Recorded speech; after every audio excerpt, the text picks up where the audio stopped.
Әлеуметтік желіде тағы бір ислам ахмедтің видеосы шықты ғой.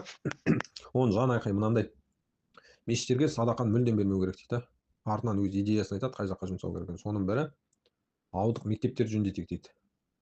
Не мектептер садақаның есебінен жөнделе ме? Мектептер ол мемлекеттік қаржыландыруда тұр ғой. Біз салық төлейміз, сол салықтың есебінен мектептер салынады, салықтың есебінен мектептер жөнделеді. Сол салықтың есебінен ұстаздардың, мектеп қызметшілерінің ақшасы төленеді, айлығы төленеді. Егер тура осындай көзқараспен қарайтын болсақ, онда жолды да садақамен жөндейік. Бір тесікті жамау арқылы қаншама көліктің қосалқы бөлшектерін сақтап қалып, қаншама ақша үнемдейміз да. Жақсы қой, онда мектеп жолдарын бүкілін садақамен жөндейік онда.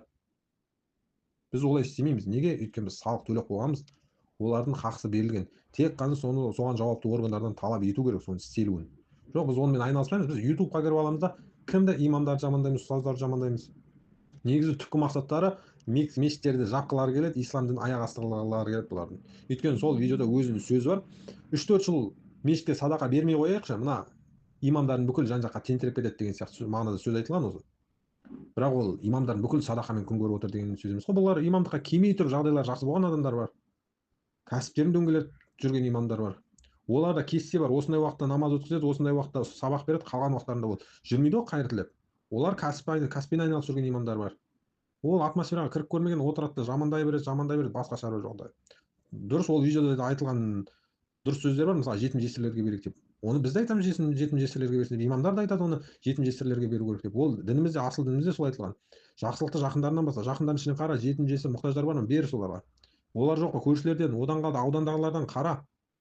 Енді ол мүлдем мешітке садақа берме деген сөз шықпайды одан.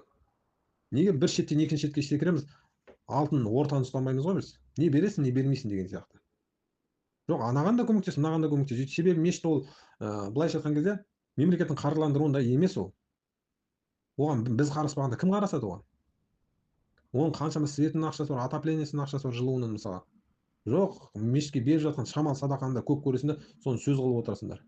Мешіттің ауласын барып сыпырмайсың ғой бермек түгілі. Сен мешіттің ауласын сыпырсаң, негізінде ол бір араб құл болып кетпейсің, сен қаланың бір бөлігін сыпырып жатсың, қаланың тазалығын сақтап жатсың. Ол мешіттің ауласы болсын, мектептің ауласын барып демалысыңды сыпырып бер онда барып. Ақшаңды қимасын. Ақшаң қайда кететінін күмәндансын. Бұл түсіну керек, бұл мешіт деген біздің қаламыздың көрікті ғимараттарының бірі ол. Ол мешіттерді жамандап, имамдарды жамандай беріп, ол не нәтижеге жетемін деп ойлап отырсыздар? Ол ойламаңыздар имамдар тентіреп кетеді екен деп. Мешіттердің бүкілін жауып тастайды екенбіз осылай жамандау арқылы деп.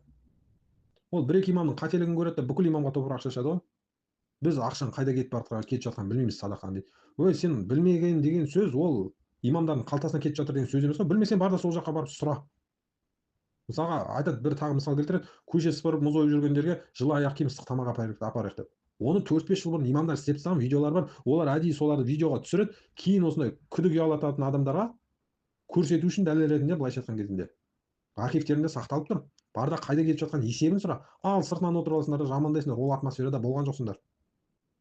Қайда кетіп жатқанын білмейсіңдер. Сен де өзің барда волонтер болып, мысалға, көмектес, мен де азық-түлік таратайыншы деп. Сен қуып жібермейді ғой, араласпа деп. Қаншама жақсылық істер істеліп жатыр. Жоқ, олардың ешқайсысын көрмейді.